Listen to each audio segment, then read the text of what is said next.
Welcome to the Azure Migrate video series. In this series, we'll demo the tool and show you how Azure Migrate can be used to discover and assess migration readiness, as well as migrate and modernize your IT state. This video covers the phases of a migration journey and how to create and manage Azure Migrate projects. A typical migration journey of an enterprise can be divided into 3 phases: decide, plan, and execute. Let me walk through each one.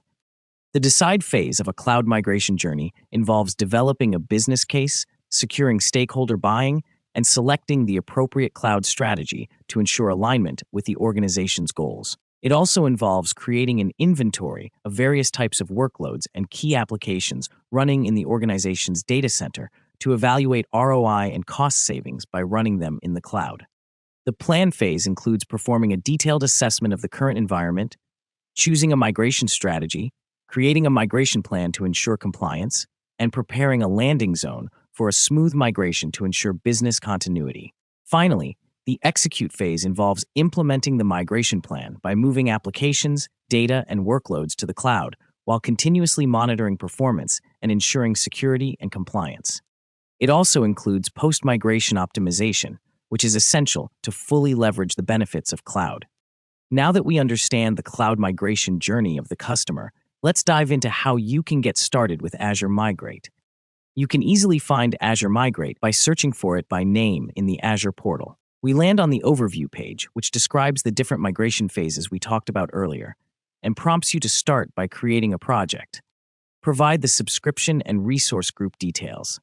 Make sure you have the Azure Migrate owner role on the subscription or resource group where you plan to create the project. Name the project and select the geography.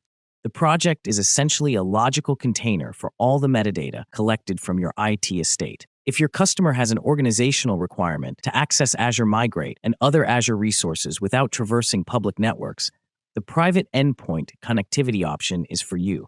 It lets you use the tool over a private network using Azure Private Link. For today's demo, we'll stick with the default public endpoint connectivity.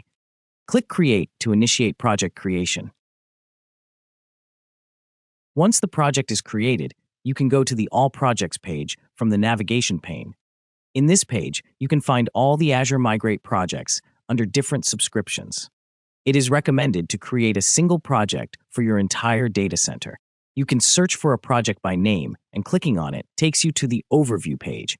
Azure Migrate offers 3 modes of discovery: appliance, collector, and import method. With the appliance, you can perform a continuous discovery of your IT estate, collect server dependency data, and execute migrations. With the collector, you can perform a quick offline discovery of your IT estate and create TCO benchmarking reports. With the import method, you can use CSV template to import inventory output from ChemInB tools, or import VMware RV tools file to create a quick business case and assessment report. Watch the next videos in the series to learn in detail about how to discover your VMware, Hyper-V, and public cloud environments using the appliance and collector.